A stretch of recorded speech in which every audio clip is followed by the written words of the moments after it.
Hey, I need you to stop for a second, because what I am about to tell you is not a prediction. It is not a theory. It is not speculation. It is already happening right now, in real time, across every major economy on Earth.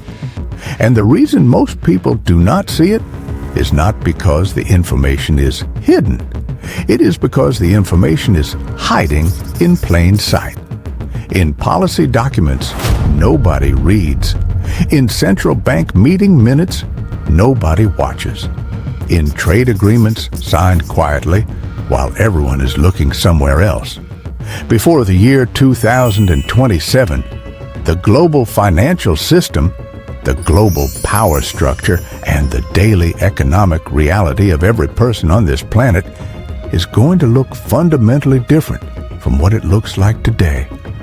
Not because of a crash, not because of a war, because of a shift, a deliberate, coordinated, quietly engineered shift that has been in motion for years. And the window to understand it before it fully arrives is closing faster than most people realize. So stay with me, because this one matters. Let us start with something that sounds boring, because the most important things always do. In 2021, the Bank for International Settlements, which is essentially the central bank of all central banks, the institution that coordinates global monetary policy behind closed doors, published a document. It was not covered by CNN. It was not trending on social media. Most financial journalists barely mentioned it. But inside that document was a roadmap, a detailed, technical, carefully worded roadmap for the biggest transformation of the global monetary system since 1971. The document outlined the transition towards central bank digital currencies, digital versions of national currencies, issued and controlled directly by governments, programmable at the transaction level. And it set a timeline, a quiet, ambitious, aggressive timeline. By 2026, 2027, the majority of the world's major economies are projected to have their digital currency infrastructure either fully operational or in advanced pilot stage. That timeline is not hypothetical, it is already underway. Here is what is already happening right now, before 2027, China. The most populated country on Earth has already launched its digital yuan. It has been tested across dozens of cities. Hundreds of millions of transactions have already cleared through it. It is being quietly integrated into everyday commerce, government payments, and cross-border trade settlements. Europe. The European Central Bank is in the advanced stages of developing the digital euro. Public consultations are complete. Technical infrastructure is being built. Legislative frameworks are being drafted. America. The United States Federal Reserve has been running research and pilot programs on a digital dollar through the Federal Reserve Bank of New York. The language has shifted from if to when. India. One of the fastest moving digital currency rollouts in the world. The digital rupee is already in circulation in pilot form, with millions of users already transacting on it. 134 countries, representing 98% of the global economy, are currently exploring, developing, or already piloting central bank digital currencies. 134 countries, simultaneously, moving in the same direction, on the same timeline. That is not a coincidence. That is a coordinated global transition. Now here is where it gets serious, because most people, when they hear about digital currencies, think it just means money on your phone, like a more efficient version of what we already have. It is not. What is being built is something that has never existed in human history. Money that can be programmed. Think about what that actually means. Right now, when you have cash in your wallet, it is yours. You can spend it on whatever you want, whenever you want, with no record, no restriction, no expiration date. Programmable digital currency changes every single one of those things. Governments could set expiration dates on money. Spend it within 90 days or it disappears. This is already being discussed as a way to force economic activity during slowdowns. Governments could restrict what the money can be spent on. Your welfare payment can only be used at approved vendors. Your subsidy can only purchase approved goods. Your salary disbursement cannot be used for certain categories of spending.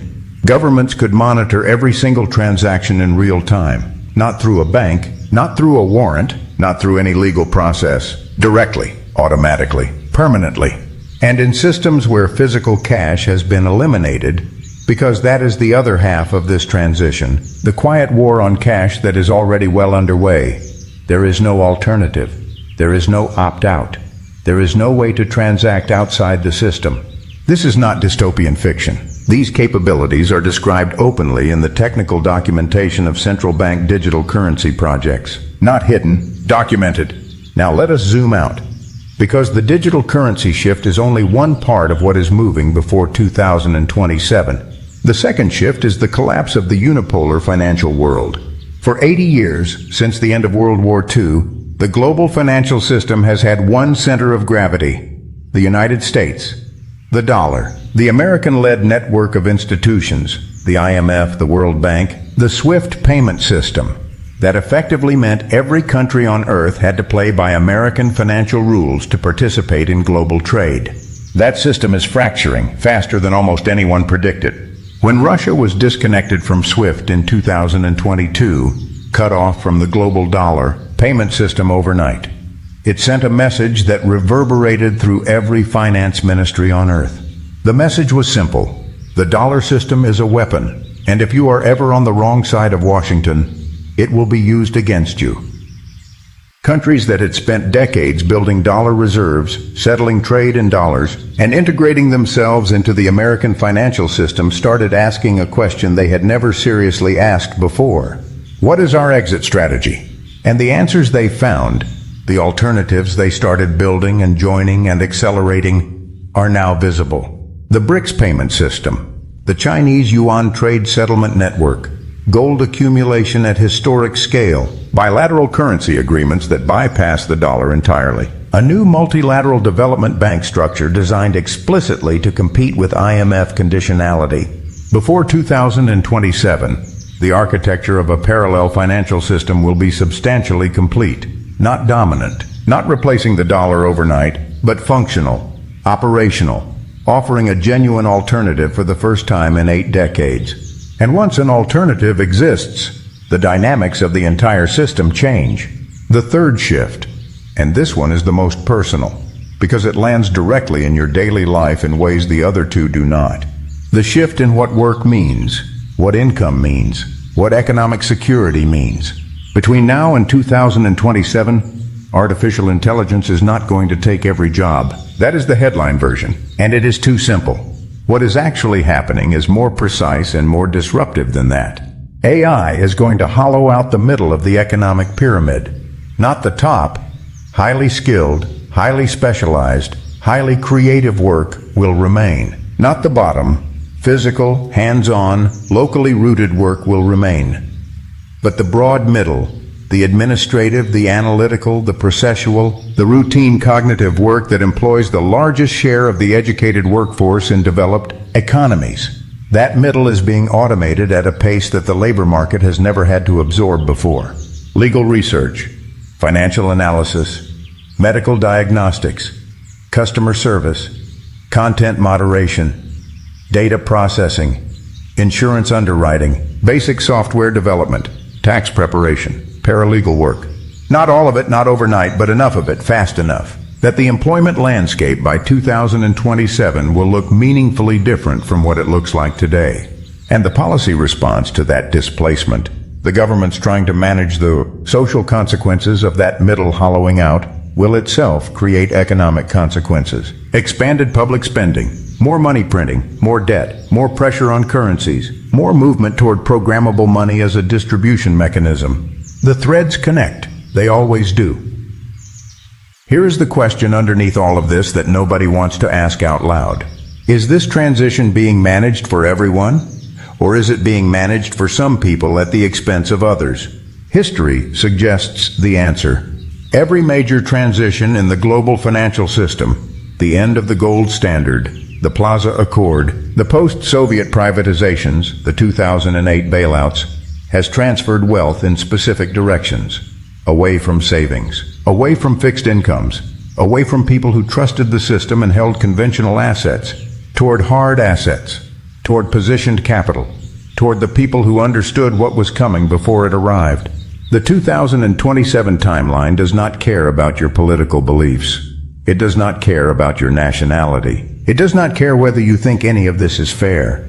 It is a set of converging forces, monetary, technological, geopolitical, that are going to reshape the material conditions of daily life for billions of people, whether they understand what is happening or not.